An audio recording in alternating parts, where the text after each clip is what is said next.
صباح الخير عليكم ومرحبا بكم جمعة مباركة وعواشر مبروكة.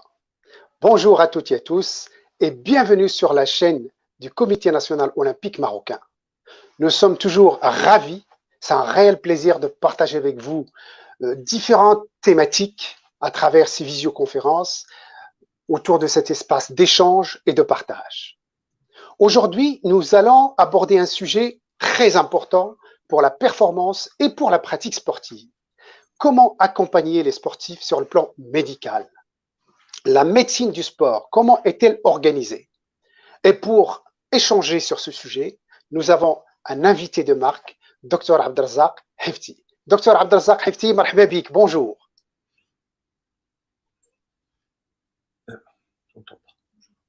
Bonjour docteur, vous m'entendez? Oui, très bien. Marhaba bik, merci d'avoir répondu présent à notre invitation.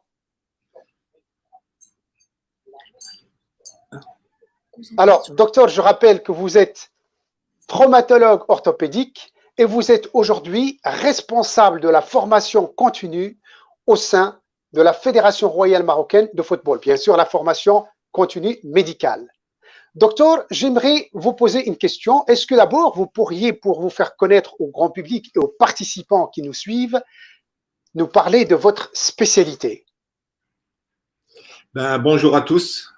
Je tiens à remercier le comité olympique à travers le président. Je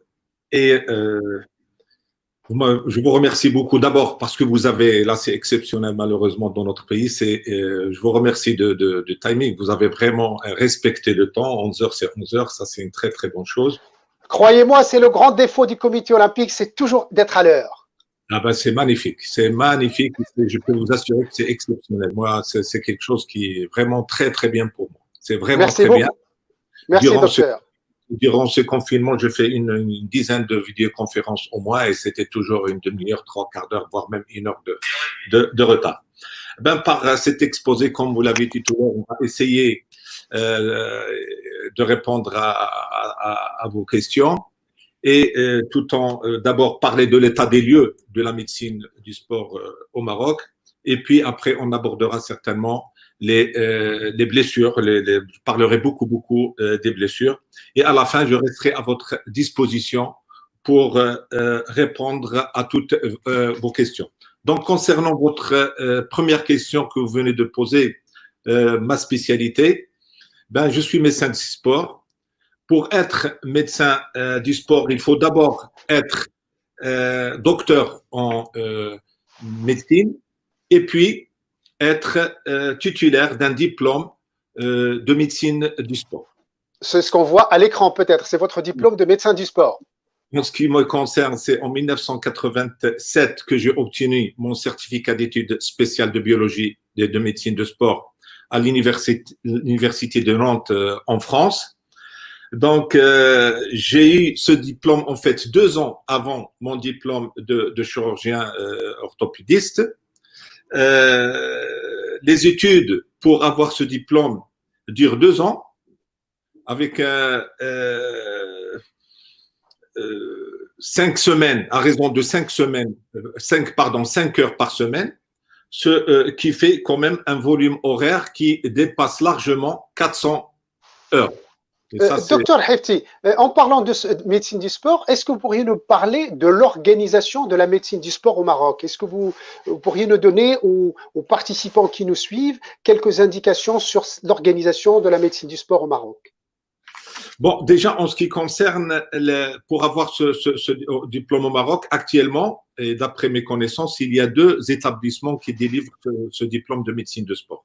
Il y a un établissement privé à Marrakech. J'ai eu l'honneur de donner des cours là. C'est un diplôme d'université qui est délivré par l'université de Bordeaux. C'est 2 ans d'études répartis en 8 sessions de 3 jours avec un volume horaire de 170 heures. Il y a un deuxième DU qui est délivré par l'université de Fès et qui se fait sur 1 an.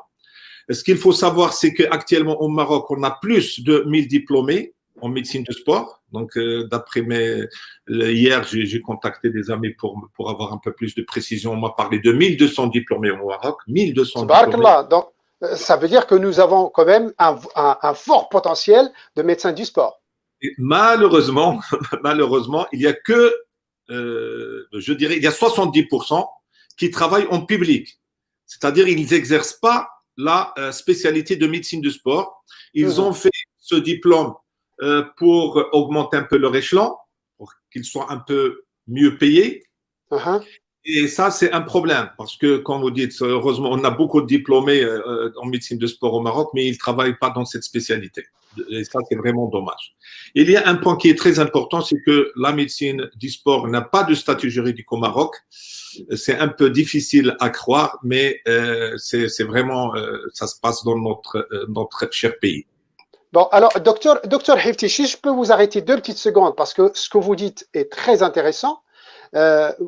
Il y a d'un côté beaucoup de médecins spécialisés en médecine du sport chez nous au Maroc, et de l'autre côté, le Comité national olympique a fait récemment une étude lors des Jeux africains à Rabat, et on découvre que 63% des athlètes et des athlètes de haut niveau n'ont aucun suivi en matière médicale, n'ont aucun suivi par des médecins et des médecins du sport.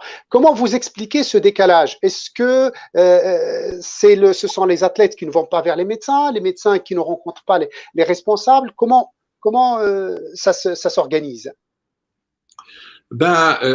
C'est triste là ce que vous venez de dire et que c'est la réalité. Hein. C'est vraiment la réalité. Ça s'approche de ce que j'ai dit tout à l'heure. Hein. C'est vraiment, ça s'explique facilement. C'est le manque de statut. C'est le manque de statut de la médecine du sport au Maroc. Hein. Et c'est un problème de méconnaissance. Il y a malheureusement ça c'est vraiment très très très très très triste à dire. Et je pense que c'est ça le grand problème, c'est ça. Hein. Si vous dites 63% n'ont pas de suivi, c'est certainement, c'est sûr ce que vous dites. Alors, je vous donne le chiffre. 63% des sportifs de haut niveau n'ont aucun suivi et 52 voient un médecin une fois par an. Ce qui est très, très peu pour un sportif de haut niveau.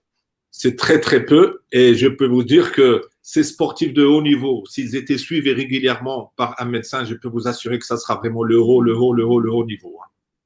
Je n'en doute pas. Alors, docteur Hefti, je reviens à ma question. Comment s'organise la médecine du sport au Maroc? Comment elle est organisée? Je voyais tout à l'heure votre slide à l'écran qui parlait de l'organisation. Justement, il revient à l'organisation de la médecine du sport au Maroc. Voilà. Donc, en fait, il y a des centres médico-sportifs. Il y a le Centre national de médecine de sport à Mamora. Et il y a certains centres médico-sportifs régionaux. Et puis, il y a le centre médico-sportif Mohamed VI qui a vu le jour il y a quelques mois. Ces services de médecine de sport ont des attributions. Ils vont faire le suivi médical et dentaire. Ils vont mettre à jour le livret médical. Ils vont participer à toutes les manifestations sportives. Ils vont donner bien sûr des conseils d'hygiène de vie. Ils veulent la lutte contre le dopage.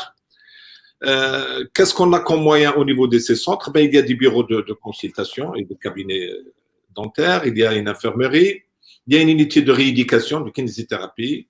Ils sont dotés d'une unité d'exploration fonctionnelle avec la mesure de la VO2 max, l'évaluation cinétique pour l'étude de la force et bien sûr une unité de récupération. Donc, en gros, il n'y a pas beaucoup de centres médico-sportifs.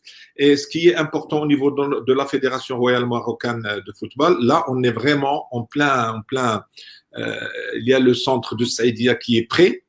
On est arrivé à l'étape de commande du matériel. C'est un centre qui sera prêt d'ici 2 mois, maximum 3 mois. Il y a d'autres centres, Bni Mellal, Ifran, l'Ayoun, qui sont aussi en étude. Je pense que ça bouge. Alors, docteur Hefti, une petite question. Bien sûr, nous avons entendu parler, nous avons vu des images et même nous avons visité le centre médical du centre de football Mohamed VI à Mamora, qui est juste des standards internationaux. C'est une fierté nationale, c'est quelque chose d'extraordinaire, d'exceptionnel. Est-ce que ce centre peut bénéficier également à d'autres sportifs en dehors des footballeurs? Ben, c'est une question où c'est pas moi le décideur, hein.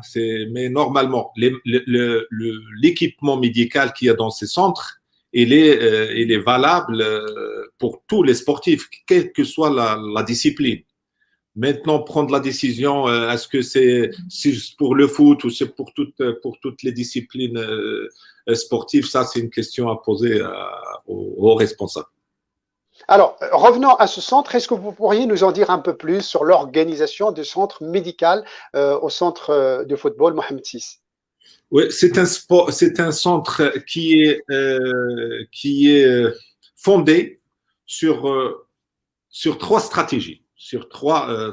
stratégies. Le projet médical, c'est un centre où on fait des diagnostics, on traite, on évalue. C'est un projet de soins, de rééducation, et le sportif est pris en charge depuis le début avec la rééducation, la réathlétisation jusqu'à son retour sur le terrain. Et puis, c'est un projet de performance sportive qui répondent aux exigences du sport de haut niveau et qui utilise des outils d'évaluation vraiment top de top avec un programme de développement de la performance. Et on a une partie où on insiste beaucoup sur la prévention des blessures. Et ça, je vous dirai tout à l'heure un petit peu.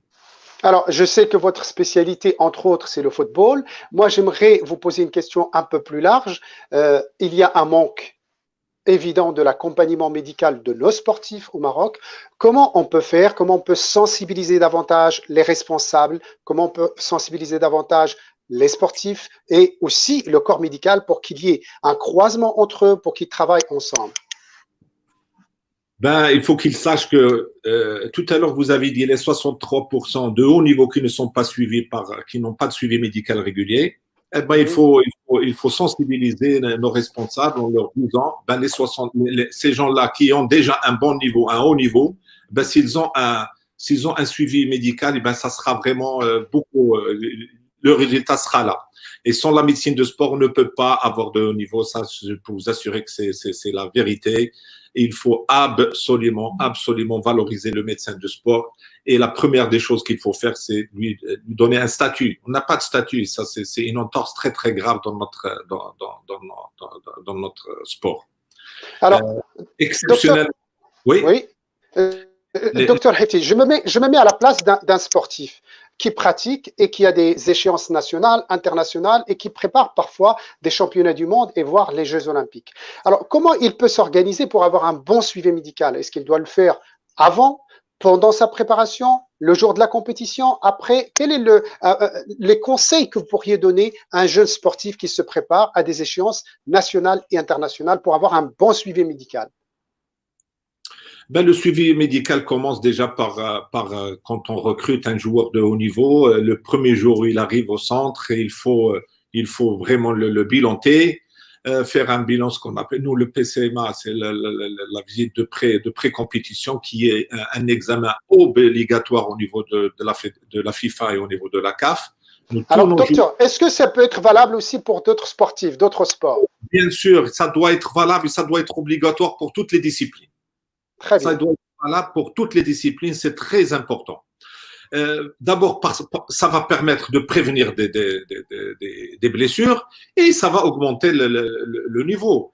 Je vous donne un exemple. Au début de l'année, on va faire un bilan isocinétique. On va mesurer la force du quadriceps, des ischios. Bon, pour le membre supérieur qui a le hand et tout ça, il y a d'autres muscles, l'épaule en particulier, qu'il faut évaluer. C'est un bilan isocinétique qui va calculer des ratios. On va se baser sur ce bilan pour la préparation des joueurs parce que l'isocinétisme, c'est pas seulement c'est vraiment pour la performance. Et c'est un outil aussi qui va permettre de traiter. Maintenant, la plupart de médecins rééducateurs utilisent cet outil qui est l'isocinétisme pour le traitement et non pas seulement pour l'évaluation. Donc, au début, quand le joueur arrive un bilan complet, ben, c'est sûr et certain, ça va mener à une performance. Et ça, vous savez, on dira tout à l'heure un petit mot sur tout ce qui se passe au niveau des blessures, au niveau des arrêts cardiaques sur les terrains et tout ça. Si on fait un bon bilan au début, ben, il y a énormément de problèmes qu'on peut éliminer. D'accord, docteur. Donc, j'ai bien noté, l'athlète ou le sportif, quelle que soit sa discipline, doit d'abord passer par un bilan complet avant de démarrer sa saison. Je suis d'accord avec vous. Et on va prendre comme base ce bilan. Un joueur qu'on va tester au début de saison, on trouve qu'il n'est pas souple, qu'il est raide, eh ben, durant toute l'année, il va travailler sa souplesse. Un joueur, et là, c'est quelle que soit la discipline, un joueur qui a un ratio quadriceps ischio déséquilibré, eh ben, on va travailler le groupe musculaire déficitaire. Et même s'il continue à faire ça ne veut pas dire qu'il est blessé, ça veut dire qu'il manque de force. Donc, on doit travailler cette force durant toute l'année.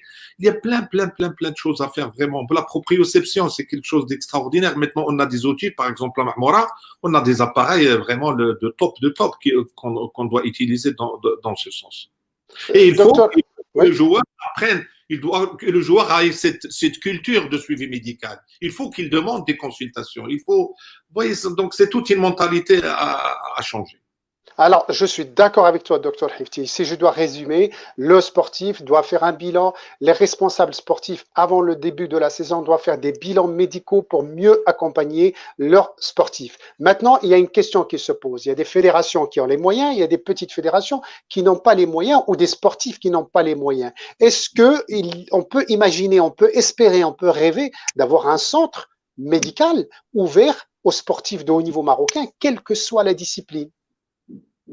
Moi, je pense que c'est tout à fait faisable. Hein. C'est tout à fait faisable. Vous savez, c'est pas des budgets quand même pour avoir du matériel de haute, avec les chambres froides, avec tous les moyens de proprioception, d'isocinétisme, toute l'électrothérapie, toutes les ondes de choc et tout ça. C'est un budget qui va pas dépasser 25 millions, 30 millions de dirhams. Donc, écoutez, je pense que c'est pas énorme, c'est quelque chose qui est tout à fait faisable. Mais pas par les fédérations, pas par certaines fédérations. C'est faisable s'il y a une structure nationale qui s'empare du projet. C'est ce que vous venez de dire. Il faut une structure qui sera commune à toutes les disciplines. Docteur Hefti, vous avez parlé aussi de la blessure des sportifs. Je vais vous donner un chiffre, il est peut-être alarmant. Le Maroc, où nous avons participé aux Jeux méditerranéens à Tarragone en 2018 et nous avons fait des statistiques. 70% de nos athlètes, de nos sportifs sont arrivés avec une blessure ancienne. Comment faire de la prévention pour la blessure et comment sensibiliser nos sportifs à mieux soigner leurs blessures? Ça, c'est quelque chose qu'il faut partager avec… le médecin est responsable, le technicien est responsable, le président du club est responsable. Il faut établir des programmes de prévention toute l'année. Vous savez, je prends l'exemple du programme FIFA 11 qui dure 20 minutes, 22 minutes exactement. Vous verrez sur YouTube prévention des blessures FIFA. Et vous allez voir, c'est des choses qu'il faut intégrer dans les entraînements régulièrement. Il y a des clubs comme le Barça qui le font. C'est des choses qu'il faut faire au moins 3 fois par semaine. On peut même intégrer ce programme de prévention dans la séance dans la séance d'échauffement, dans la séance d'entraînement. Pendant l'échauffement, on peut faire ce programme. Et ça, c'est une question de… Moi, je me rappelle, à Berkane, on avait fait ça, et c'est des choses qui marchent. C'est des choses qui marchent. Et statistiquement, on peut réduire les lésions musculaires, les lésions tendineuses, les lésions ligamentaires, en particulier le croisé antérieur, de 40%. Et c'est des études réelles. Il faut être sensible à la prévention. Docteur, je sais que ce n'est pas de votre spécialité, mais toujours dans le cadre de la prévention, comment on peut aussi faire de la prévention concernant les produits dopants et l'antidopage? Oui, le médecin, quand même, il a un rôle important, un rôle dans la prévention, puisqu'il est toujours en relation permanente avec les joueurs, il fait partie des groupes, donc ça va lui permettre de donner des informations. il n'est pas là seulement pour préparer les dossiers d'autorisation à usage thérapeutique. Ce volet prévention est très, très important, très important. Et moi, sincèrement, je pense que ce côté-là de lutte contre le dopage, c'est quelque chose de très, très important. Ça mérite vraiment une vidéoconférence que pour ça. Ça a déjà été fait par le comité olympique il y a à peu près 2 semaines ou 3 semaines. Nous avons organisé une visioconférence en antidopage, mais on ne le répéterait pas assez. Nous devons faire beaucoup de prévention à ce sujet-là. Parce que c'est pas juste, si vous me permettez, docteur, et vous serez d'accord avec moi, c'est pas juste, je dirais, pour être dans un sport propre, bien sûr, être un sport propre, mais c'est aussi pour protéger la santé de nos sportifs et de nos citoyens.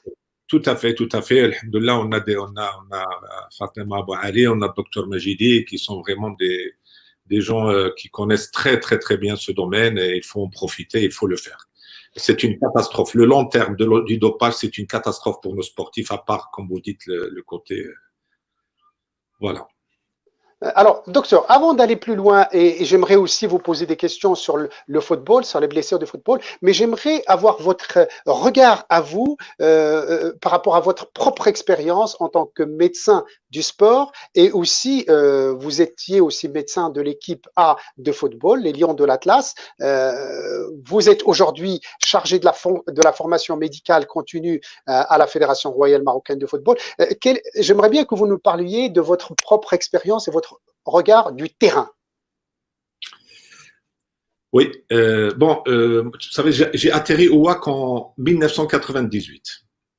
C'était grâce au docteur Al-Khsassi, qui était à l'époque le président de la commission médicale WAC, qui un jour, il m'envoie un joueur que je pense qu'on connaissait, Boujmak Sab. Oui. Boujmak Sab, il avait une tendinopathie du tendon rotulien, fissuraire, hypertrophique. Il n'a pas joué pendant plusieurs mois et il était vraiment très, très, très gêné. Le traitement médical n'a pas marché, la rééducation n'a pas marché. Et donc, il est venu me voir et je lui ai dit, il faut opérer. Il faut opérer. Et depuis, alhamdoulilah, l'opération, ça s'est très, très, très bien passé. C'est un joueur qui était pratiquement condamné à ne plus jouer pas mal de confrères. Malheureusement, heureusement, pardon, il a repris et c'est comme ça que Khsassi, il me dit, est-ce que tu peux me trouver un médecin du sport? Je lui dis, moi, je suis médecin du sport. Ah non, tu es chirurgien? Non, je suis médecin du sport avant d'être chirurgien. Et donc, c'est comme ça que j'ai intégré le WAC. Après, bon, il y a eu des moments très difficiles, très tristes, WAC. C'est la mort de Youssef Belkhouja à l'époque. C'était une catastrophe.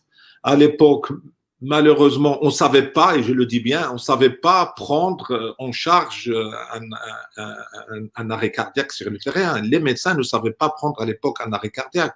Il y a énormément de choses qui sont changées dans la prise en charge, dans les protocoles de prise en charge d'un arrêt cardiaque. Et au niveau de la FIFA, par exemple, leur but, c'est d'avoir zéro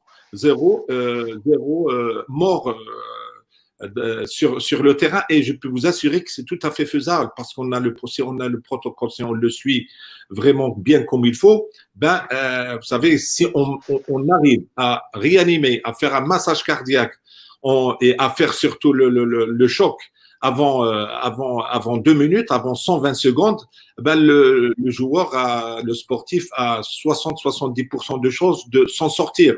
Si on le prend 4-5 minutes après, on fait le choc cardiaque, il est pratiquement 100% de décès. Donc, c'est des choses qui ont beaucoup changé. Mettre de l'oxygène, on rentre avec la boute, ça n'existe plus. Un joueur sur le terrain n'a pas besoin d'oxygène pendant les 10 premières minutes. C'est quelqu'un qui est en bonne forme. Il a plein d'oxygène. Ce qu'il manque, c'est cet oxygène arrive aux organes. Donc, c'est la pompe cardiaque qui ne marche pas. Mais l'oxygène, il est là. Donc, on n'a pas à donner de l'oxygène pendant les 10 premières minutes. Et tout ça, c'est des connaissances qui existent depuis 3-4 ans. On ne les connaissait pas avant. Ça, on ne les connaissait pas avant. Donc, ça, c'est moi, je me suis énormément intéressé à ce problème parce que j'étais très touché par la disparition de Belkhouja. Après, il y a des moments aussi très, très, très intéressants. C'était le WAC quand il a gagné la coupe d'Afrique contre Ashanti Tokoto au Ghana. Et à l'époque, on avait recruté un joueur qui s'appelait Jean-Jacques Gosso Gosso. On l'avait ramené dans l'avion militaire, pratiquement sans papier. Et quand il est arrivé au WAC, ce joueur, avec les gens qui s'occupaient de lui, ils avaient demandé à l'époque à M. Doublali 900 000 dirhams pour la signature de son contrat. Et quand je l'ai examiné, je lui ai dit, ce joueur, il faut le prendre. Mais il y a quand même pas mal de problèmes, pas mal de soucis. Il ne faut pas compter sur lui tout le temps. Et parce qu'il a des lésions qu'il faut opérer. Donc, on a opéré au niveau du quadriceps. Il avait des lésions chroniques qui traînaient des mois et des mois. On a opéré de son genou. Et ce joueur, au lieu de payer 900 000 dirhams, on n'a payé que 400 000 dirhams pour son recrutement. Regardez quand même la visite médicale de recrutement comme elle peut être intéressante. Effectivement, oui. Il est parti en Israël avec un très bon contrat. Le WAC a pris de l'argent. Après, d'Israël, il est parti à Monaco. Le WAC, il a pris encore de l'argent dans ce transfert. Et c'est un joueur qui est devenu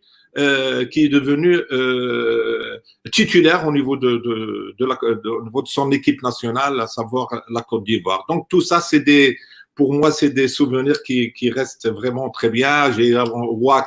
J'ai des bons souvenirs quand j'ai opéré Mahmoud Ben Shrifa, quand j'ai opéré Arabi Lafoui. Alors, justement, docteur Hefti, en restant dans votre spécialité de chirurgien, quelles sont les lésions que connaissent les footballeurs? Est-ce qu'il y a des lésions qui sont beaucoup plus récurrentes par rapport à d'autres? Oui. Bon. Si on veut parler de ça déjà, on doit parler des caractéristiques du football. Vous savez, le sport, le foot, c'est un sport de course, de pivot-rotation, un sport de contact, sport de balle. Donc, dans le sport de course, on court. Donc, on va avoir la même pathologie d'un coureur. La même pathologie, la pathologie du sprint, pathologie de freinage, pathologie de réception. Et toutes ces pathologies, tout ça va générer des lésions, surtout musculaires. Vous savez, les lésions musculaires au niveau du foot, soit dans ces sports de course-là, c'est fréquent. C'est le pain, c'est très fréquent, c'est notre pain de tous les jours. On peut avoir aussi des lésions tendineuses. La rupture du tendon d'Achille, c'est très fréquent lors d'un démarrage. C'est un sport de balle. Et là, il y a une caractéristique c'est un peu spécifique au football, puisque c'est un sport de frappe. Et cette frappe va générer des lésions au niveau du droit fémoral. C'est un muscle de la cuisse, anciennement appelé le droit antérieur. Les mouvements répétés de flexion et de cheville peuvent aboutir à des lésions de ce qu'on appelle le carrefour postérieur, avec cette queue de l'astragale qui risque, à force, d'être coincée entre le pylon tibial et entre le calcanéum, et ça génère aussi une pathologie assez spécifique aux footballeurs, mais on la trouve aussi chez les handballeurs, parce que les handballeurs, les chevilles sont très contraintes au niveau de ce sport. Il y a un deuxième, c'est la passe intérieure du pied, c'est l'ouverture. Là aussi, il y a un groupe musculaire qui est très intéressé, c'est les adducteurs. C'est les adducteurs, on a des lésions des adducteurs à ce niveau-là. Il y a des mouvements de rotation qui vont générer des conflits de hanches, et les conflits de hanches sont très fréquents au football. Le sport pivot-rotation, et là, c'est vraiment vrai. On arrive vraiment au sujet en ce qui concerne pas mal de sports. Hein. C'est le foot, ça fait dans le sport de pivot-rotation, c'est le foot, c'est le hand, c'est le basket. Ça, c'est avec contact. Les sports individuels aussi, il y a le judo aussi, il y a beaucoup de pivots, chevilles, genoux. Bien sûr, les sports de pivot sans contact, c'est le tennis, c'est le ski. On peut avoir aussi des sports de pivot contact individuel, c'est tous les arts martiaux, ça génère beaucoup de lésions ligamentaires, en particulier les ligaments croisés antérieurs. Donc voilà, donc au niveau du genou, on peut avoir des lésions du ligament croisé antérieur, c'est vraiment notre hantise, c'est la première des choses qu'on recherche quand on a des lésions de sport pivot. Ces lésions, ils peuvent être soit isolées, soit associées à d'autres lésions en fonction du degré de rotation et du degré de valgus ou du varus qui qui sont associés à ce mouvement du pivot. On peut avoir une lésion du ligament latéral interne, une lésion du ligament latéral externe associée au LCA, on peut avoir des lésions méniscales. Et au niveau de la cheville, ce sport de pivot, rotation, peut entraîner une entorse, des entorses de cheville. Et là, j'insiste beaucoup sur l'entorse de la syndesmose.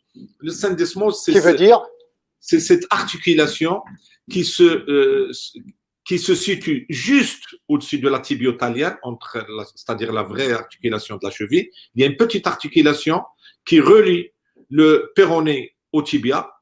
Et là, on a le ligament tibio-péronnier inférieur qui peut être lésé dans les sports de pivot-rotation. Et le gros problème de ce ligament-là, c'est que quand le joueur est touché, quand ce ligament est touché, la cheville n'est pas gonflée. La cheville n'est pas gonflée.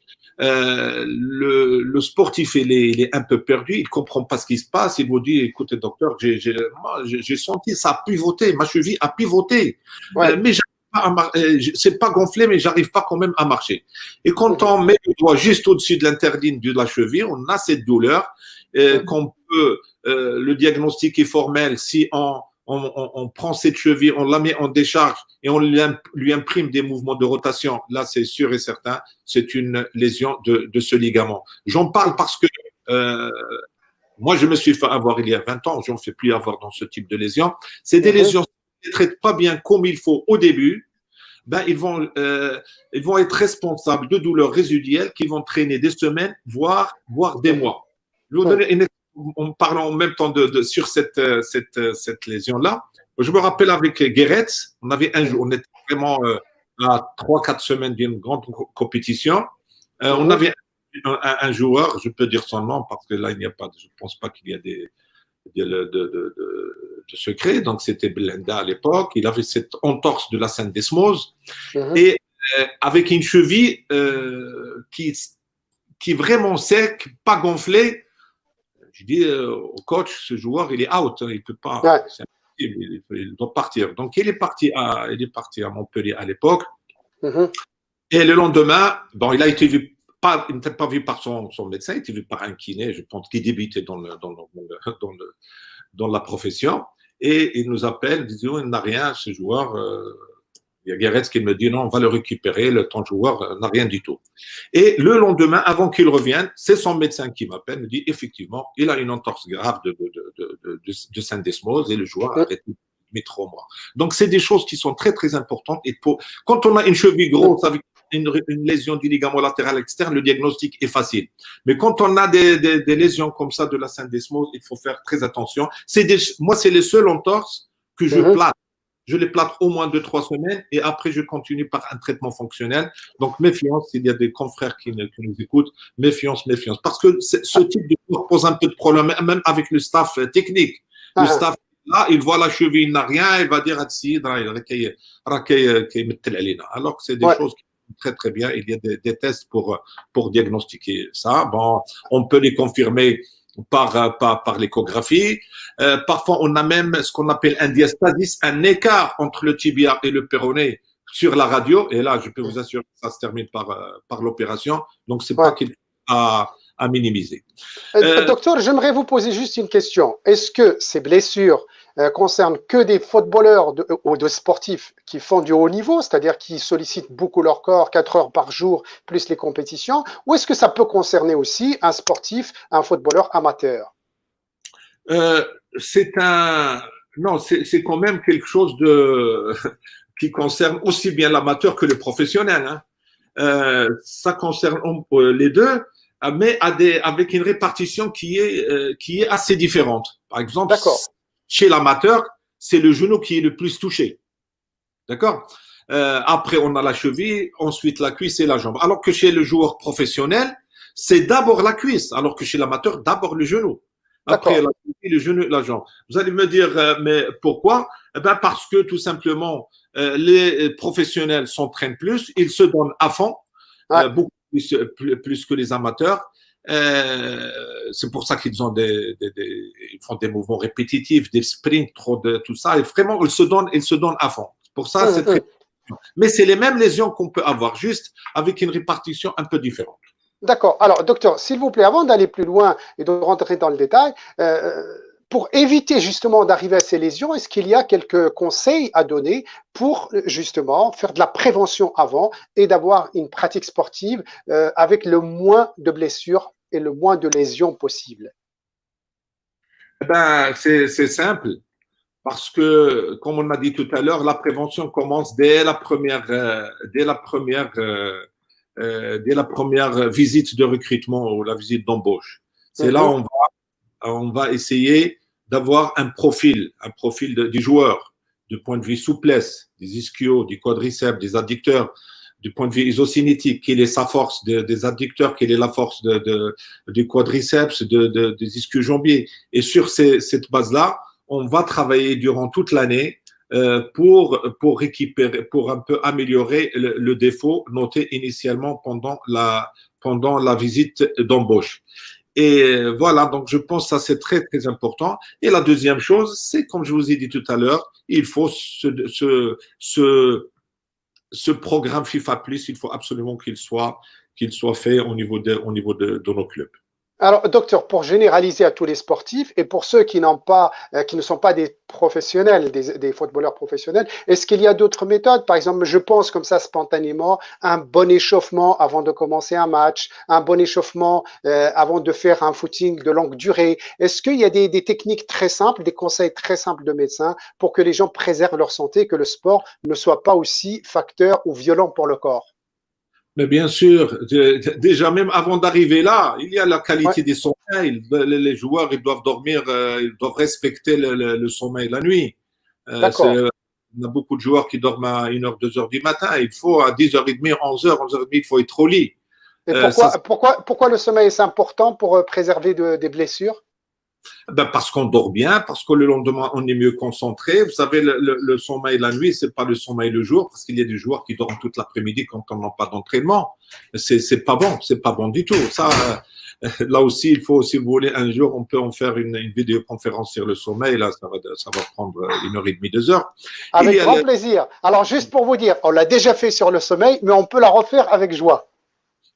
donc, on peut la refaire. Moi, je peux vous parler un peu des problèmes, sûrement vous l'avez fait aussi, la récupération. Qu'est-ce qu'on a comme moyen de récupération? Et je vais intégrer dans ces moyens de récupération le sommeil, la diététique et tout ça. Ça doit être quelque chose de très bien. Et les sportifs, ils doivent être sensibilisés à ça. Bien dormir, Alors, manger, respecter, ne pas fumer, il y a plein de choses que malheureusement, il faut éviter pour être en bonne forme et pour prévenir ces blessures. Les alors, dents, à oui. parler des dents, dans la prévention, c'est important. On a beaucoup de joueurs professionnels qui ont des caries dentaires. Ça, c'est pas normal. Il faut éduquer ces joueurs à aller voir le dentiste régulièrement. Voilà. Alors, justement, docteur, excusez-moi d'insister, quel est l'impact des caries dentaires sur la performance sportive? Quel est le lien? Bon, vous savez, il n'y a pas d'études vraiment très bien faites pour dire que c'est, mais on l'a statistiquement, on sait que les joueurs, que les sportifs qui ont des caries dentaires, ben, peuvent faire plus de lésions musculaires et plus de lésions tendineuses. Pourquoi ça, sincèrement, on Donc, posera pour le dire déjà, il a qu'un الواحد عنده السوسة في سنانه, ça peut lui créer des tendinites et des exactement. lésions ligamentaires. C'est prouvé. D'accord. Alors, c'est quoi faire de la prévention de l'hygiène bucco-dentaire? C'est quoi exactement, docteur? Pour être simple et pour s'adresser aux sportifs qui nous écoutent. Ben, faire une consultation chez un dentiste, faire un bilan dentaire, voir qu'est-ce qu'il y a comme carie et les traiter. C'est le plus simple. Est-ce que le fait d'avoir une hygiène bucco-dentaire, c'est-à-dire se brosser les dents le matin, le soir, avant, est-ce que ça aide?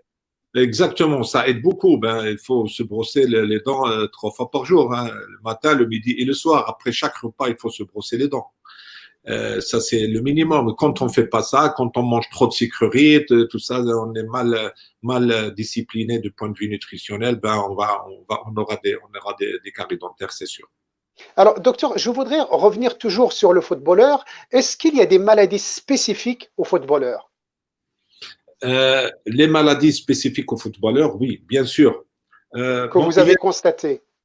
Oui, il y a des, euh, chez le, ça dépend de l'âge, hein, ça dépend vraiment de l'âge. Oui. Chez le tout petit, on fait des maladies de croissance, c'est ce qu'on appelle les osteochondroses.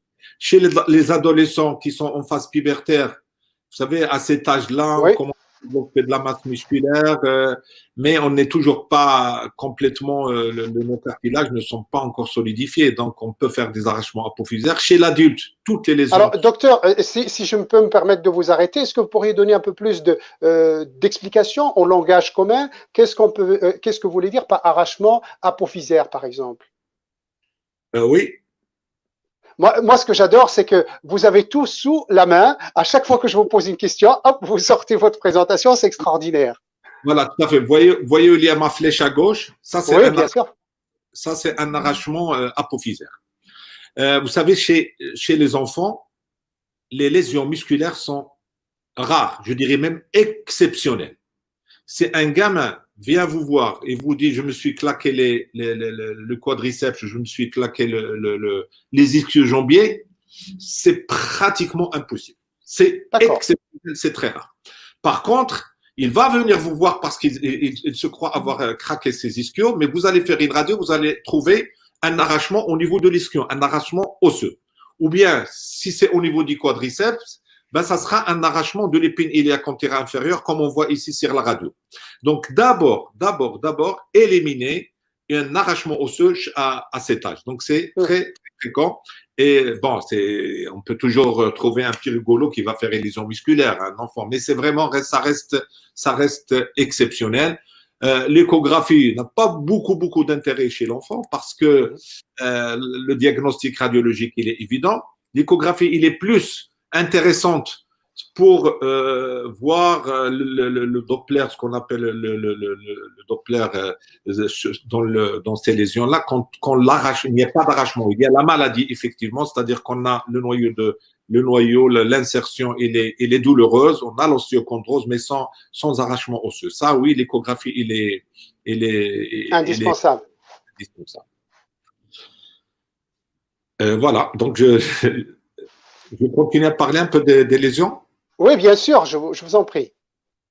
Donc, il y a la maladie du jeune footballeur, il y a une urgence qu'on appelle l'épiphysiolyse de la hanche. C'est une bascule, c'est un décollement de la tête fémorale.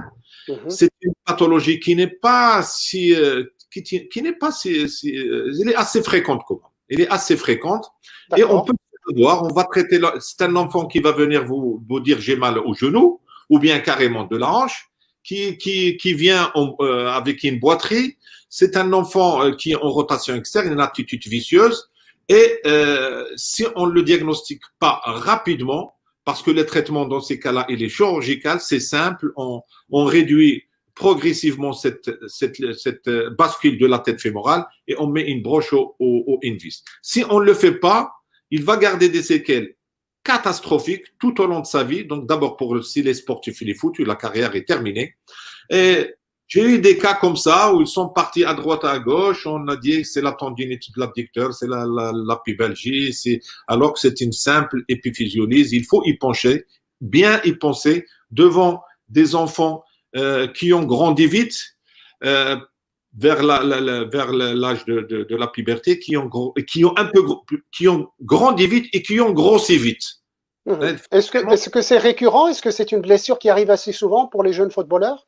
Exactement. C'est pas seulement que les jeunes footballeurs. Hein, c'est quelque chose que je vois. Moi, j'en vois 4-5 dans l'année. D'accord. 4-5 dans l'année, toutes disciplines confondues. D'accord? Chez les sportifs. Mais je fais beaucoup de consultations de sportifs. Mon collègue qui est avec moi, il fait un peu le tout. Il en voit beaucoup plus que moi.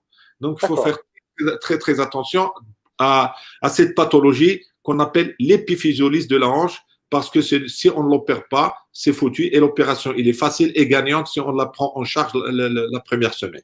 En plus, il y a les maladies de croissance. Vous avez leur point commun. Ce sont donc des maladies qui vont survenir chez l'enfant, c'est le grand enfant généralement. Leur diagnostic est très facile. Il est basé sur la palpation. C'est une palpation douloureuse. On va palper le lieu intéressant, on a une douleur. C'est une douleur qui est très très vive à la palpation. C'est une douleur et c'est une pathologie qui va disparaître avec à la fin, même avant la fin de la croissance. Ça peut durer quelques semaines, ça peut parfois durer quelques mois. Le traitement consiste à l'arrêt des sports, quelques semaines, quelques mois, c'est important parce que voilà quelques exemples. Le Gauchelater, que vous connaissez, c'est une maladie de croissance au niveau de la TTA, la tibérosité tibiale antérieure. Et si on n'arrête pas le sportif, il risque d'arracher son noyau, il risque d'arracher cette tibérosité tibiale antérieure et va se compliquer. Après, ça sera l'opération. Et si on fait l'opération, on risque de fusionner le cartilage. Il va avoir des problèmes de déformation, d'ingénierie curvatum ou autre. Ça, c'est important. Alors que leur traitement est vraiment très facile. Le Larsen, c'est à peu près la même chose, mais ça se situe au niveau de la pointe de la rotule. Et là, j'ai un exemple.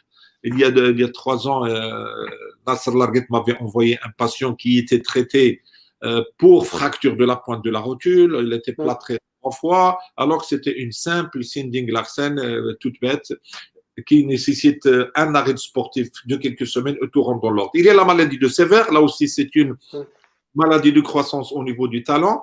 Pareil, comme les autres, diagnostic facile, douleur à la palpation. Là, par contre, du point de vue traitement, parfois, on est obligé de mettre des semelles pour décharger le tendon d'Achille, pour décharger le muscle du mollet. Moi, je leur donne, quand je vois des patients comme ça, j'analyse un peu, j'interroge les parents. Est-ce que c'est un enfant discipliné, pas discipliné? Parce que si pas discipliné, il faut faire le chantage, hein. Ou faites ce que je dis, ou je vais vous plâtrer. Ça m'est arrivé de plâtrer des genoux, ça m'est arrivé de plâtrer des chevilles. Mais c'est des pathologies immobilisées, c'est ça. Ouais, c'est des pathologies quand même qui restent, je dirais, bénignes. Hein. C'est pas ça se traite, ça guérit, ça garde pas de séquelles. La seule séquelle, par exemple, dans le Gauchelater, j'ai opéré un hier, à l'âge adulte, ils peuvent garder une calcification au niveau de l'insertion du tendon rotulien. Ouais. Ça génère des douleurs chroniques. Le sportif de haut niveau, il est gêné, il est vraiment gêné dans tout ce qui est frappe, dans tout ce qui est contraction de son quadriceps, ça donne des douleurs. L'opération est très banale, ça dure 10 minutes. On ouvre on passe à travers le tendon rotulien et on ouvre on enlève cette calcification. Vraiment, c'est une gagnante que j'encourage mes amis chirurgiens à faire parce que quand on voit cette lésion au niveau de la TTA, tout de suite, aïe, je vais toucher à ça, je vais désinsérer le tendon. Non, rien du tout. C'est souvent une calcification complètement libre qui ne demande qu'à sortir. C'est un corps étranger. Docteur, je voudrais vous remercier. Je voudrais faire une conclusion et je voudrais avoir votre avis. Faire du sport, que ce soit sport amateur, que ce soit sport professionnel de haut niveau, représente aussi un risque de blessure. Et qui dit risque de blessure, dit tout de suite, il faut d'abord, faire de la prévention. Donc, il faut faire des bilans médicaux avant de commencer l'activité sportive avec un médecin et encore mieux un médecin du sport. Il faut faire du soin quand il y a une blessure. Et là aussi, je dis soin par un spécialiste, par un professionnel, par un médecin et surtout un médecin du sport. Et il faut faire un suivi médical et ce suivi se fait aussi par un spécialiste. Est-ce que ce schéma vous semble cohérent, vous semble indispensable? Exactement, vous avez tout résumé. Hein. C'est la conclusion que j'avais à donner. Ah bon, écoutez, je vous remercie. Alors maintenant, je le constate, beaucoup de gens commencent le sport ou font du sport de haut niveau sans qu'il y ait de bilan, sans ce diagnostic préalable. Et quand il y a des blessures, souvent, c'est l'entraîneur, et je ne reproche rien à l'entraîneur, ou bien on néglige de soigner la blessure. On dit c'est une petite tendinite, c'est une petite entorse, ça sert à rien, ça va guérir tout seul. Et il n'y a pas de suivi derrière. Qu'est-ce que vous pourriez donner comme conseil, vous, docteur, vous avez une grande expérience dans le milieu du sport, pour éviter parfois malheureusement des enfants qui grandissent avec des blessures et qui deviennent en quelque sorte irréversibles? Quel conseil vous pourriez donner? Moi, vous savez, dans ma pratique depuis une douzaine d'années, je me suis un peu trop spécialisé. Je fais que des genoux. Je fais que des genoux. J'opère beaucoup de ligaments croisés. J'en fais pratiquement 400 ligaments par an. Et 400 par an. 400 ligaments par an. Je fais que ça, pratiquement que ça. Je fais que ça avec un peu de pubalgie, mais surtout 5% de pubalgie, 95% de ligaments croisés. Ligaments croisés. À part, je ne compte pas les ménisques. Donc, il y a une particularité chez l'enfant. L'enfant, on a beaucoup d'enfants, je reçois beaucoup d'enfants qui sont dans des écoles et qui ont des ruptures de ligaments croisés antérieurs. Une rupture de ligament croisé antérieur chez un sportif, un enfant sportif qui fait un sport de pivot contact, je peux vous assurer que pour moi, l'indication chirurgicale est obligatoire. Ça ne se discute même pas. On ne peut pas empêcher un enfant, même non sportif, même non sportif, on ne peut pas empêcher un enfant d'aller faire des sports de pivot dans la rue. Donc, pour moi, c'est quelque chose de très, très, très obligatoire à faire. Parce que si on ne l'opère pas, il va faire des lésions méniscales, il va faire des lésions cartilagineuses. Donc, et beaucoup de confrères ne retiennent pas cette indication chirurgicale parce qu'effectivement, si par malheur on touche au cartilage de croissance, parce qu'on fait des osseux quand on fait des ligaments croisés antérieurs. Si on met un tunnel qui à travers un cartilage de croissance ou qui va toucher un cartilage de croissance, c'est la catastrophe effectivement. Mais actuellement, on dispose quand même de techniques chirurgicales avec un risque iatrogène, je dirais pratiquement nul. J'en fais 25-30 enfants par an de rupture des ligaments croisés antérieurs. Moi, je pense que c'est quelque chose qu'il faut absolument revoir. Maintenant, effectivement, comme vous avez dit aussi, toutes les lésions, que ce soit un enfant, un adulte, il faut les prendre en charge initialement. Maintenant, ce qui se passe, il faut que les techniciens et les médecins parlent le même langage. Il faut ce relationnel entre médecins et techniciens est très très très important. Il y a une confiance. C'est vrai que pour avoir une confiance, il faut qu'on fasse des techniciens. Il faut que le médecin soit compétent. Donc il y a beaucoup de choses à dire dans ce problème de traitement des lésions. Il y a aussi, il faut prendre le côté aussi mental. Vous savez, le coaching mental. Actuellement, la préparation mentale du sportif, c'est quelque chose qui a vu le jour. Et je suis certain, dans quelques années, ça va prendre un essor, mais très, très important. Moi, maintenant, tous mes ligaments croisés antérieurs, je parle des professionnels que j'opère, parce que j'ai pas une clientèle marocaine, j'ai une clientèle africaine assez importante. Pour moi, avant que le sportif reprenne son football ou notre sport de pivot, il doit avoir d'abord une évaluation isocinétique pour voir si tout est bon et une évaluation mentale. On a un score, par exemple, qui s'appelle le score ACL-RSI, c'est le ligament croisé après rupture, le retour après rupture d'un ligament croisé antérieur. Il y a un questionnaire que le coach mental, le préparateur mental pose au joueur, il va répondre parce que le plus gros problème, c'est la peur. Il a toujours dans sa tête, il va toujours se rappeler du moment de la blessure, il va se rappeler qu'est-ce qui s'est passé, le traitement qu'il a eu. Sincèrement, il y a des opérations, parce qu'il y a là aussi, au niveau des ligaments croisés antérieurs, il y a plusieurs types d'opérations. Il y a qui sont de point de vue suite opératoire, la catastrophe. Il y en a d'autres qu'on dirait que le patient n'a pas été opéré. Donc, il y a une évolution dans la technique. Et les préparateurs mentaux nous aident beaucoup. Pour moi, une reprise du sport sans une évaluation cinétique parfaite et sans un score établi par le coach mental parfait, pas de reprise. Parce que si ce score n'est pas bon, il y aura des séances de traitement mental. Ils ont des outils, ce qu'ils appellent les outils. Ils ont des outils pour travailler cette peur, des outils. Il y a plein de choses à faire dans ce domaine-là. Et si on veut faire du professionnalisme, si on veut faire du haut niveau, il faut s'entourer de ces personnes-là. D'accord, j'ai bien noté, il faut s'entourer, des techniciens, c'est-à-dire les entraîneurs, les cadres techniques, les médecins spécialisés, le préparateur physique, le préparateur mental. Et moi, ce que j'ai retenu, docteur Hefti, c'est qu'il faut qu'il y ait une communication, une complémentarité dans cette équipe pluridisciplinaire pour aller vers la performance. Oui, Est-ce exactement. que Vous vous, savez, est-ce que vous constatez cette complémentarité, cette confiance, ce travail de coopération mutuelle entre les équipes sur les terrains? sincèrement, en ce qui concerne le foot, de mieux en mieux. De De mieux en mieux en mieux. mieux. Je vais vous dire une chose. Il y a 3 ans, il y a 4 ans même, on a fait une formation sur la préparation physique.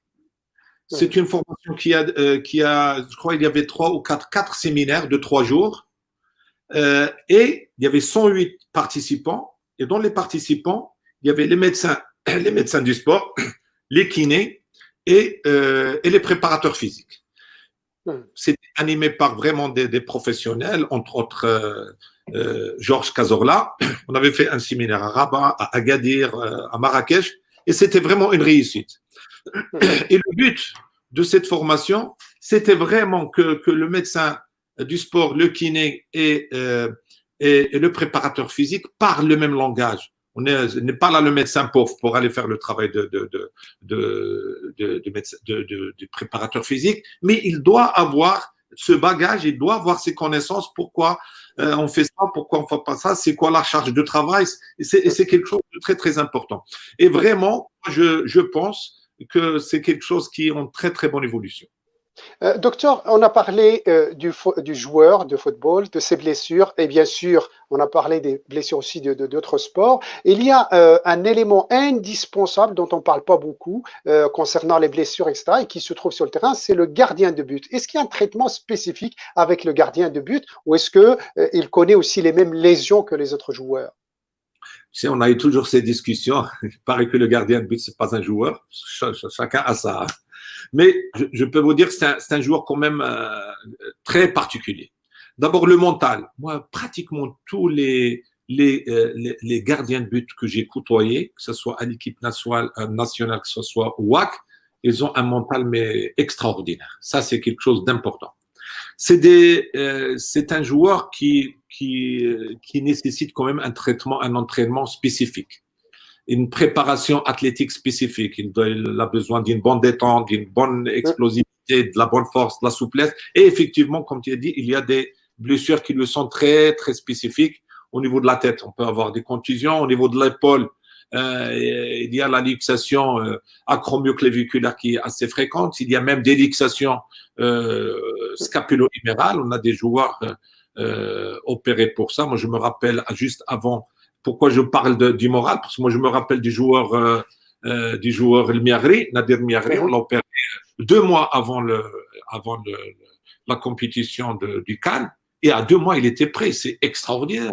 C'est des choses qui demandent 3-4 mois, surtout pour un gardien.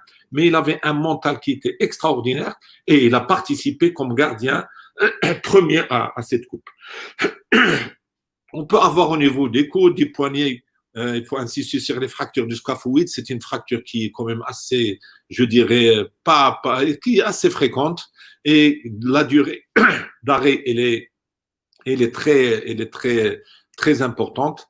Au niveau des mains, vous verrez tous les gardiens du but, ils ont tous des séquelles. On a des interphalangiennes proximales qui sont un peu, même un peu globuleuses, douloureuses, limitées. Ils sont toujours en train de faire des petits straps. Il y a pas mal de joueurs qui ont été opérés. Notre gardien de but historique, Bedou Zaki, il a été opéré en Espagne quand il était gardien de but au niveau d'une entorse de la MP, de métacarpophalangienne des pouces. Moi, j'en ai opéré plein d'ici, 3 ou 4 gardiens en Ligue 1. Donc, c'est des lésions qui sont quand même assez spécifiques, effectivement, aux gardiens. Oui, Camille? J'ai perdu le... Qu'est-ce qui s'est passé? T'en es où, toi? Oui, il n'est pas. Allô? Allô, je t'écoute, docteur. Vous m'avez écouté parce qu'il y avait un petit... C'est bon, là, ça marche? Ouais, c'est très bien, c'est parfait. J'attends vos restes des questions. Alors, on a parlé des gardiens, je voudrais qu'on reste quand même dans le foot. Dernièrement, la Fédération royale marocaine de football a annoncé un plan Marshall pour améliorer le football féminin.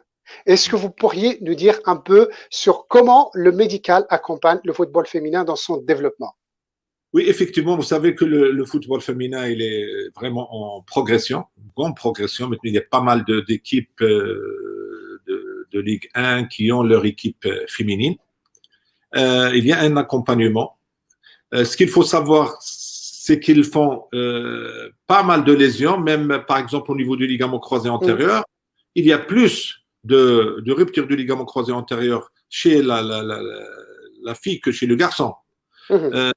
Les entorses de cheville, on a beaucoup de joueuses qui ont des instabilités chroniques de cheville parce qu'ils avaient des entorses un peu mal soignées et ça diminue la performance. Donc là aussi, on a établi, on est en train de faire à Marmora, on est en train de faire de protocoles des soins que tous les médecins qui exercent au niveau du centre Marmora aient la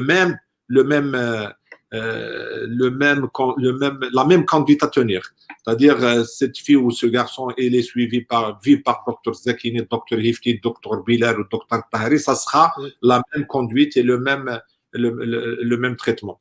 On est aussi le président de la fédération, avant-hier, il a insisté sur ça parce que je suis en train de former des médecins. Je vais, à partir dans un mois et demi, 2 mois, je vais commencer par former une vingtaine de médecins du sport par an.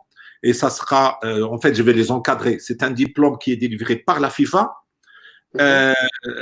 signé par le président de la commission médicale de la FIFA. Il est sur le site, sur le site FIFA. Et je vais les accompagner à raison de 2-3 jours par mois. Il y a 42 modules dans ce diplôme. Et donc, je vais essayer de faire un module par matinée. Et c'est un diplôme qui consiste en quoi, docteur? C'est la médecine de sport chez le footballeur du football. D'accord, c'est une spécialité pour le football. C'est pour le football, mais je peux vous assurer, moi, quand j'ai vu le programme, c'est plus de la moitié intéresse tous les autres sports. Discipline, d'accord. De discipline, si vous voulez, dans 2 ans, quand j'aurai fini avec la Fédération royale marocaine de foot, je peux venir aussi vous aider, vous donner un coup de main dans ce sens. Mais là, cette année, avec plaisir. Avec le président, il a insisté pour que ça soit aussi, que le foot féminin soit intégré dans cette démarche.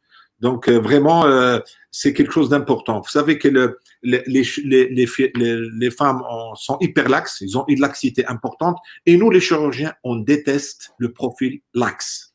Et pourquoi? Parce que quand on opère les ligaments croisés antérieurs chez une fille hyper laxe, ou même chez un enfant laxe, c'est facile à voir la laxité. C'est-à-dire, si on a un genou, au lieu qu'il soit étendu à 0, il est en recurvatum, il a plus d'extension, c'est qu'ils sont laxes au niveau de leur genou. Et les résultats sont pas si bons que chez quelqu'un qui n'est pas laxe. Ça se dit pas. Mais ça court pas le riz quand même. Moi, quand je vois les filles, sur 10 filles, je vois 2, 3 qui sont plus laxes que d'autres. Mais généralement, les filles ont une hyperlaxité. Ce qui explique la fréquence des ruptures du ligament croisé antérieur et ce qui explique également les entorses de cheville. Vous savez, les entorses de cheville, si on est hyperlaxe et par malheur, si on a un peu le pied creux, parce que le pied creux est aussi prédisposé à faire des entorses parce que tout ce qui est creux, pied creux, il s'accompagne de varus. Et dans les mécanismes lésionnels d'une entorse, on va en varus. On va en varus. Donc, c'est des choses qu'il faut savoir sur lesquelles on va bien travailler dans la prévention au niveau du centre Marmora. Constitutionnellement, les filles, ils ont une échancrure intercondylienne qui est étroite, c'est-à-dire cette échancrure, c'est soit on a au niveau du genou la partie inférieure du fémur, on a le condyle interne, le condyle externe. Entre ces 2 condyles, il y a un trou. C'est ça l'échancrure. Cette échancrure, c'est dans cette échancrure que passe le ligament croisé antérieur. Si cette échancrure est étroite, eh ben le ligament croisé antérieur, il est plus touché dans ce cas-là. D'ailleurs, les Africains, même les garçons, ils ont cette spécificité d'avoir une échancrure très étroite. Il y a aussi les ratios ischio-jambiers chez les filles, ils sont plus déséquilibrés que chez les garçons. Et la proprioception, bien sûr, quand on est hyperlaxe, c'est normal que la proprioception n'est pas très bonne. Et ajoutons à tout ça les hormones. Ben, il paraît que les hormones féminines diminuent beaucoup la résistance ligamentaire. Docteur, au-delà de l'aspect purement médical, quelle évolution de la pratique du football féminin vous voyez dans notre pays? Ben, il faut l'encourager. Hein. Peut-être hein. Il faut les encourager. Il faut encourager. Moi, j'ai vu les filles que je vois dans la consultation, c'est vraiment le mental bien. Hein. Ils veulent, on veut.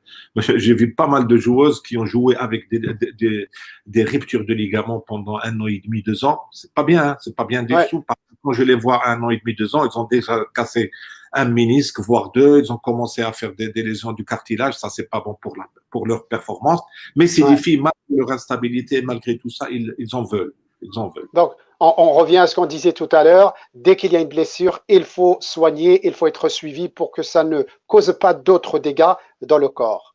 C'est très important parce que, par exemple, dans les lésions du ligament croisé antérieur, vous savez que maintenant, il y a une pratique que j'aime pas du tout.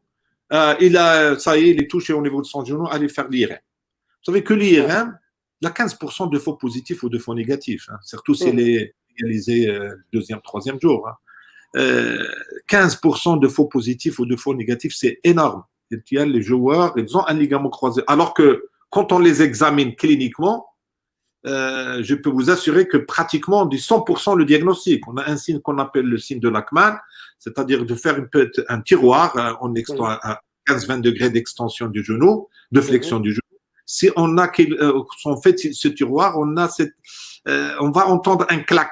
Si on entend le clac, ça veut dire qu'il y a quelque chose qui se pose à l'avancée du tibia. Le ligament, il est intact. S'il n'y a pas ce clac, ça veut dire que le ligament est rompu. Bon, s'il y a un clac avec ce qu'on appelle un arrêt dur, ça veut dire que le ligament, il est touché, mais partiellement. Si on n'a pas de claque du tout, c'est ce qu'on appelle un arrêt mou, et là, le ligament croisé antérieur est rompu. Donc, quand on a l'expérience d'examiner ça, moi, je peux vous assurer que ça m'arrive pratiquement chaque semaine de renvoyer le gars pour refaire le compte rendu, ou plutôt refaire carrément l'examen IRM dans les deux sens. Soit je sens qu'il n'a pas de ligament croisé alors que c'est écrit il a une rupture du ligament croisé, ou bien le contraire, il n'a pas de ligament croisé alors qu'ils disent qu'il y a une rupture du ligament croisé. Il faut faire très très attention. C'est des choses qui s'apprennent avec l'expérience et avec le temps.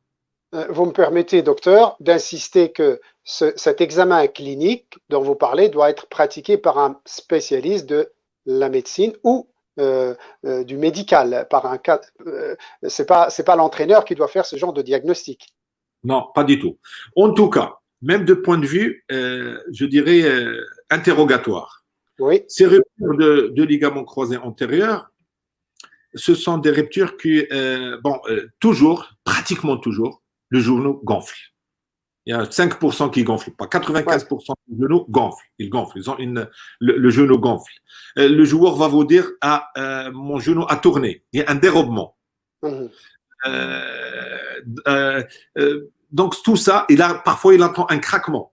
Il a claqué. Donc là, c'est sûr et certain. Si on a ça, si on est devant un genou avec un gros genou qui s'est dérobé, qui a craqué, ben, je peux vous assurer que dans un mouvement de pivot, là, c'est le ligament croisé à 99% des cas.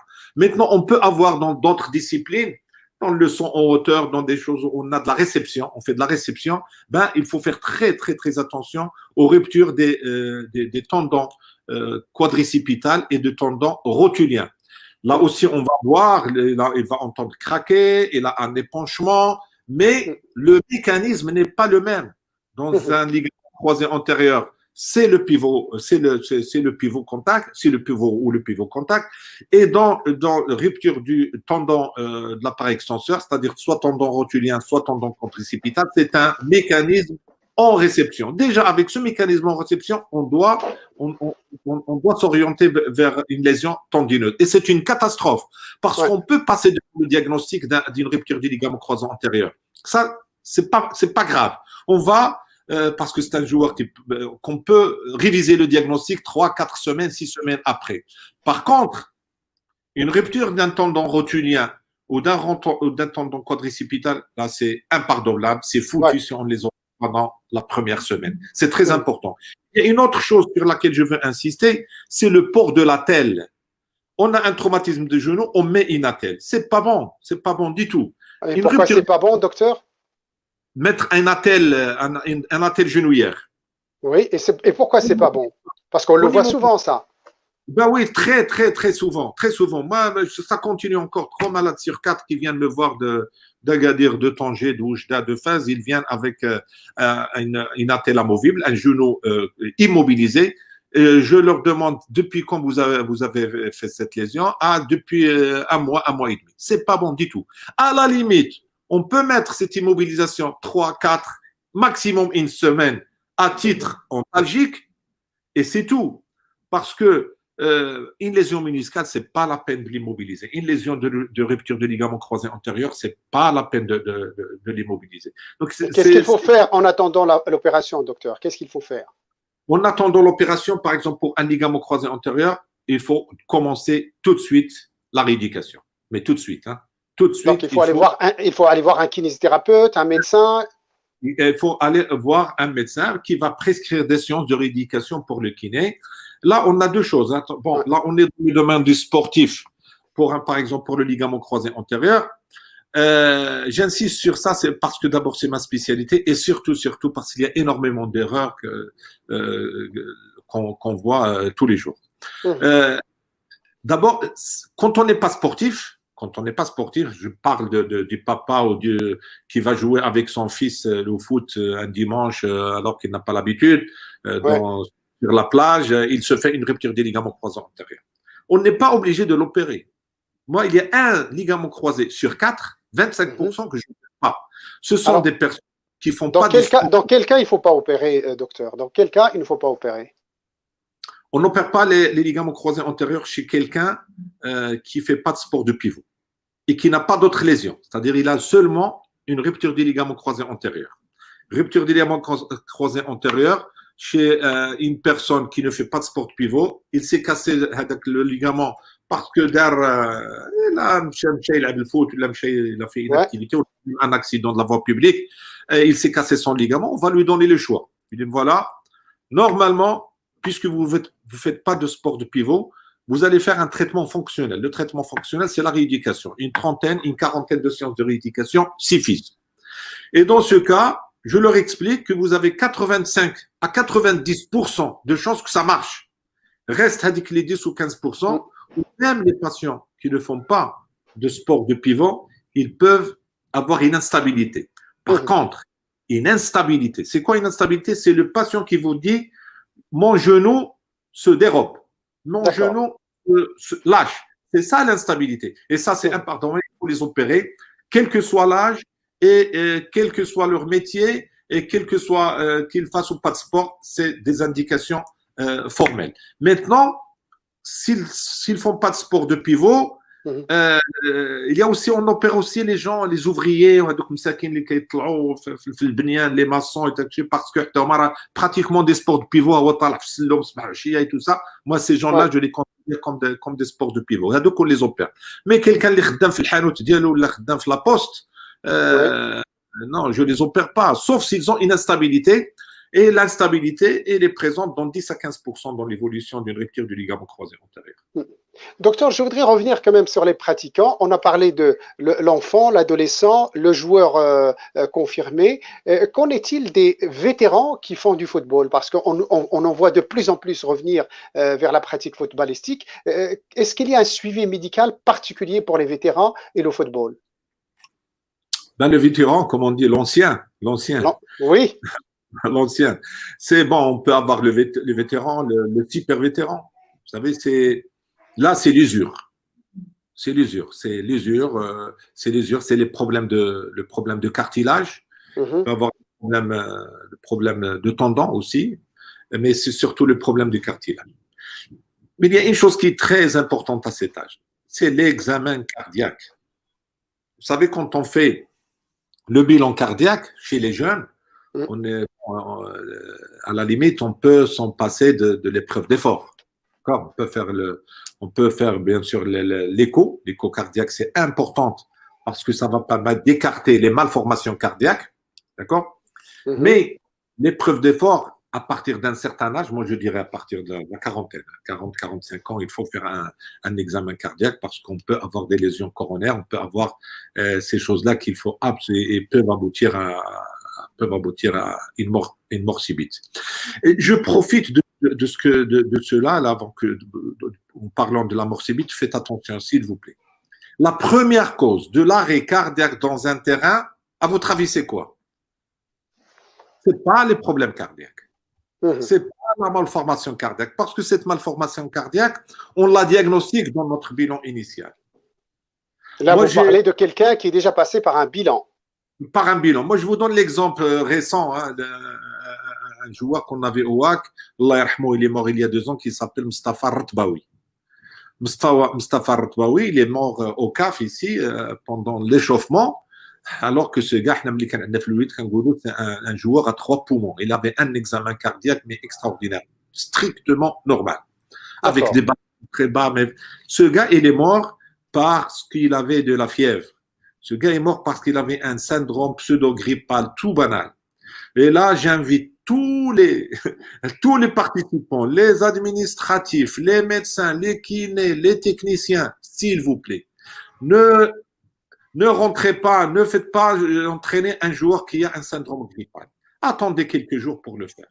Ça peut être catastrophique. Et la FIFA insiste sur ce problème, insiste beaucoup sur ce problème. La plupart des morts, des arrêts cardiaques du terrain, c'est la fièvre. C'est-à-dire qu'on a un virus de la grippe par exemple, qui va s'attaquer à l'enveloppe du cœur. Et c'est une maladie, c'est quelque chose cette inflammation va donner une péricardite. C'est ça, le péricarde, c'est l'enveloppe qui entoure le cœur. Ça va s'inflammer. C'est une inflammation qui peut traîner 10 jours, 15 jours, même 20 jours quand c'est important. Ça peut traîner une semaine. Il faut respecter ce délai, il faut respecter les délais.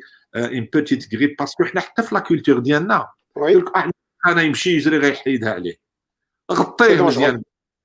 c'est très dangereux. Et il y a une dizaine d'années, il y a 2 footballeurs qui sont morts parmi eux un gardien d'ailleurs au Cameroun. Les 2, ils avaient un bilan cardiaque strictement normal et tous les 2, ils avaient un problème de syndrome grippal juste avant. Donc faites attention, s'il vous plaît, faites attention. Et quand on a des footballeurs vétérans, c'est encore plus. Docteur Hefti, vous avez parlé justement de faire attention quand on a, je dirais, une grippe et on veut reprendre le sport, etc. Là, en ce moment, et c'est ma dernière question avant d'aller chercher des questions des participants, aujourd'hui, on a vécu une période assez particulière avec le Covid-19. Il y a eu le confinement, des sportifs n'ont pas pu s'entraîner comme il se doit, donc ils ont continué à s'entretenir, si je puis dire. Mais là, il va y avoir une reprise des entraînements. Quels conseils vous pouvez donner aux sportifs qui vont reprendre après les 4 mois de confinement? C'est quelque chose qu'on a beaucoup débattu au niveau de la fédération. J'étais à la tête d'une commission médicale. On avait invité des entraîneurs. Il y avait Jamal Slami, il y avait Ammouta, on avait invité plein de médecins. On a beaucoup débattu sur ce problème-là. Vous savez, quand ils étaient en confinement, c'était pas de l'entraînement. Ils sont un peu entretenus et tout. C'était un entretien. Il faut pas. D'accord. Un entretien. Donc on avait dit que quand ils vont commencer, il faut faire un bilan. Le préparateur physique avait l'obligation de faire des groupes. Il y a des groupes de joueurs qui étaient pas du tout entretenus. Il y avait des joueurs qui étaient moyennement entretenus. Il y avait des joueurs qui n'étaient très bien entretenus, mais ça ne veut pas dire très bien entretenu, ça y est, il peut tout de suite reprendre et tout ça. Donc, c'était des choses que, là, c'est vraiment les préparateurs physiques. Ils ont fait un très bon travail durant le confinement, mais c'est pas suffisant pour reprendre pour reprendre la compétition.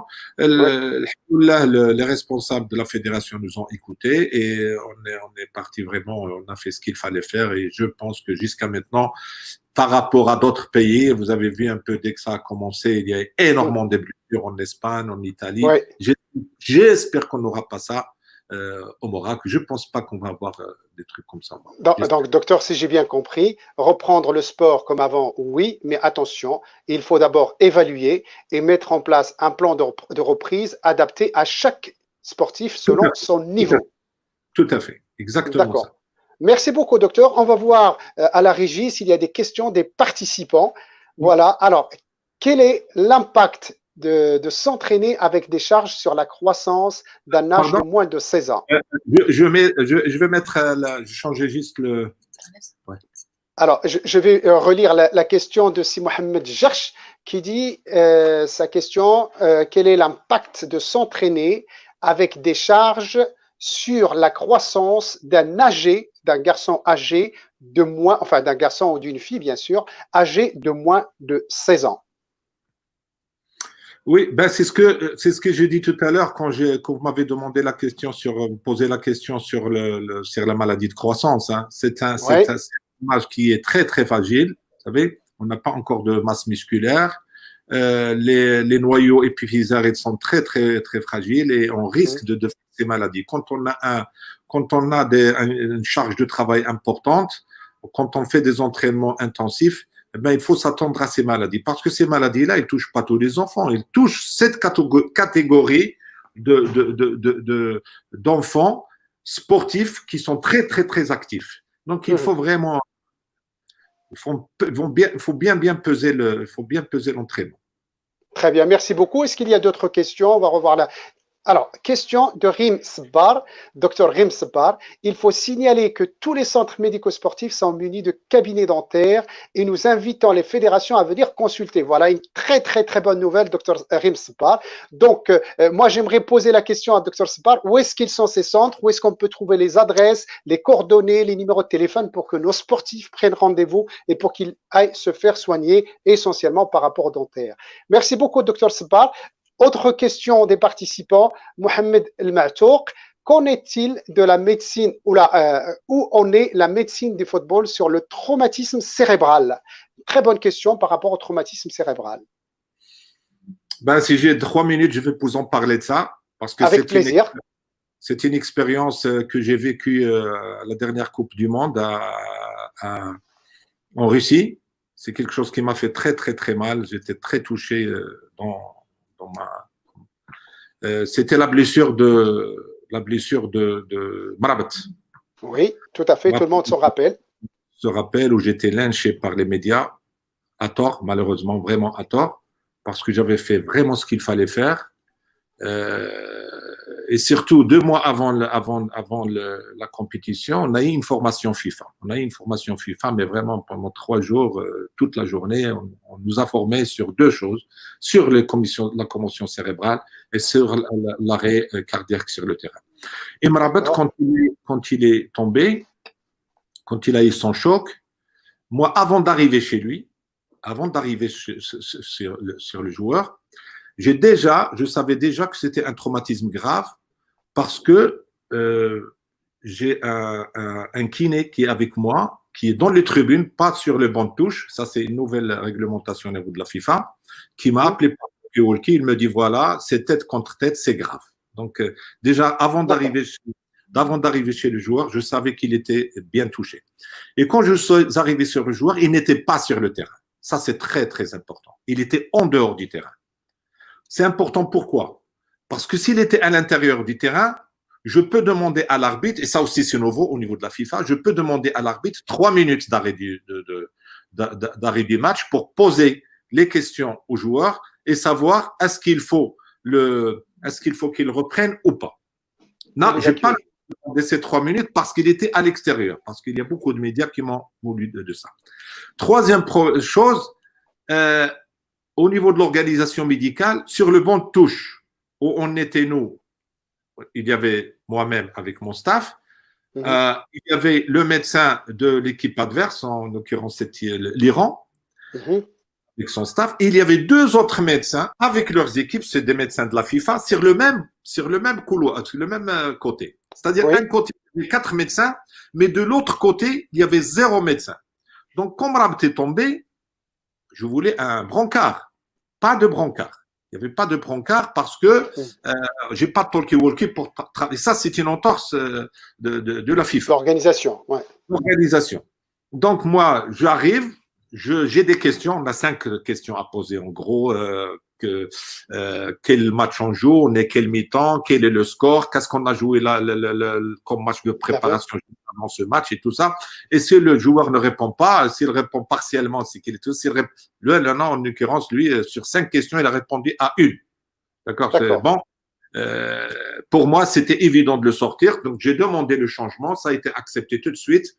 Et entre-temps, le joueur, il avait de la terre sur le visage. Il avait de la terre. Il y a un des joueurs qui a pris l'eau. Il lui a arrosé le visage. J'aurais fait pareil. Un certain moment, Mrabat, il voulait rentrer sur le terrain. Il y a le kiné Karim Serhan, il lui a donné des petites giflettes, mais de rien du tout. Non, arrête, réveille-toi, non, tu ne peux pas. Il lui a mis un peu de glace ici, mais tous ces gestes ne sont pas des gestes anodins. Eh ben, les médias, malheureusement, ils ont oublié la conduite à tenir qui était diagnostic fait tout de suite. Le joueur a quitté le terrain tout de suite. Ça, c'est ce qu'il fallait faire. في القبطوا بقاو قابطين علاش لاحوا له الماء في الوجه علاش داروا له لاكلاص doucement علاش عطاوه دي جيفل سموهم دي جيفل سي même pas des giflettes il faut voir l'anesthésie quand tout ce qu'on fait quand on a un comateux tous les gestes les stimulus qu'on peut faire et là je peux vous assurer que c'est quelque chose qui m'a énormément touché parce que je pense il y a même pas 20% qui étaient de mon côté heureusement c'était des professeurs, des neurochirurgiens, des médecins rééducateurs et tout ça. Et ça, c'est quelque chose qui m'a énormément marqué. Donc, ça, en parlant de la commotion cérébrale. Voilà, docteur Hefti. Maintenant, les points sont, je dirais, remis sur les i, comme on dit. C'est clair, vous avez clarifié la situation. Moi, je reviens à la question. Quelle est la place du traumatisme crânien dans le football? Est-ce que c'est récurrent? Est-ce que c'est exceptionnel? Et comment on traite et comment on fait de la prévention? Qu'est-ce qu'on peut dire aux sportifs footballeurs pour faire attention à ce genre de lésions? Il n'est pas si exceptionnel que ça. C'est quelque chose qui existe assez fréquemment. Il faut le prendre en charge bien comme il faut. Il y a eu des complications. Il y a eu des complications des joueurs. Il y a même des condamnations de médecins qui ont mal pris pour voir YouTube et vous verrez tout ça, qui ont mal pris qui ont pris des décisions non adéquates. Donc, il faut dès qu'on rentre, poser ces questions-là. Maintenant, on a un score, on a des critères pour dire est-ce que ce joueur peut continuer ou pas continuer. Il faut se foutre de ce qu'il dit lui et il faut que le médecin ait une personnalité. Et après, le joueur prend sa responsabilité et le technicien prend sa responsabilité. Il y a ce qu'on appelle le syndrome du deuxième impact. Si on laisse un joueur, parce qu'en fait, qu'est-ce qui se passe dans le cerveau? On a le contenant, on a le contenu. Il y a le cerveau qui bouge à l'intérieur. Il bouge, mais il n'y a pas de lésion. Et le fait qu'il bouge à l'intérieur du crâne, de la boîte crânienne, oui. De la boîte crânienne, ça crée des signes. Et on a ces signes, on les connaît. Donc, si on ne le fait pas sortir, s'il reste et s'il prend un deuxième coup tout de suite, c'est ce qu'on appelle le syndrome, le deuxième impact. Et ça peut être catastrophique. Et ça s'est passé déjà dans le terrain. Voilà. On va revenir à la régie pour voir s'il y a une dernière question qu'on va prendre, toujours de Mohamed Jarch. Est-ce qu'il y a des conseils à donner aux sportifs de masse qui pratiquent dans les espaces ouverts en termes d'accompagnement médical? Est-ce qu'il y a des conseils à donner aux sportifs de masse, enfin qui font du sport de masse et qui pratiquent dans les espaces ouverts en termes d'accompagnement médical? Moi, je pense qu'il faut déjà distinguer deux catégories de ces sportifs-là. Les vétérans, faites attention. Faites attention. Moi, je vois beaucoup de vétérans qui viennent me voir. Ça, je vois énormément de lésions. Et Docteur Hefti, à quoi ils doivent faire attention? À quoi exactement ils doivent faire attention? Ce que j'ai dit tout à l'heure, ça rentre dans le côté vétéran. Il faut déjà faire un examen cardiologique minutieux, faire une épreuve d'effort, au moins une épreuve d'effort. Deuxièmement, pour s'entraîner, il faut s'échauffer, il faut faire des étirements, il faut aller progressivement, il faut voir avec un préparateur physique pour avoir un programme d'entraînement. C'est des choses importantes parce qu'effectivement, on voit beaucoup ces personnes-là. Moi, j'ai pas mal de personnes comme ça, je les vois en consultation. Docteur Hefti, on arrive à la fin de notre visioconférence. Il est 1h30 de bonheur avec vous, je dois le dire comme ça spontanément. Donc, avant de conclure, j'aimerais vous donner le mot de la fin. Quelle conclusion vous faites du sport marocain et son accompagnement médical? Moi, je réponds par votre question au début, plutôt par votre constatation. 63% de haut niveau ne sont pas suivis, c'est une catastrophe. Il faut arrêter ça. Il faut arrêter ça. Et il faut refaire toute l'éducation, que ce soit des sportifs, que ce soit des techniciens, que ce soit des responsables de fédération. Il faut valoriser la médecine du sport. Et la meilleure façon pour la valoriser, c'est d'avoir un statut. Merci beaucoup. Merci beaucoup. C'est Dr Abdelrazak Hefti. Je rappelle que vous êtes médecin du sport, spécialiste en traumatologie orthopédique et aujourd'hui vous êtes chargé à la Fédération royale marocaine de football je dirais, de la formation continue, de la formation médicale continue. Merci d'avoir accepté notre invitation. C'était un réel plaisir d'échanger avec vous, de parler de l'accompagnement médical, du sport en général, du foot en particulier, parce que c'est votre spécialité. J'espère que les téléspectateurs, les participants qui étaient avec nous ont retenu beaucoup de choses, beaucoup de conseils. Quant à moi, je vous dis un grand merci pour votre présence, pour votre participation à nos visioconférences et on vous donne rendez-vous très bientôt sur l'Académie digitale du Comité olympique national pour d'autres visioconférences, pour d'autres sujets. C'est un espace d'échange, de rencontres et de partage. Dr Hefti, merci infiniment et bonne journée à vous. Merci à vous. Merci à vous. Merci, à bientôt.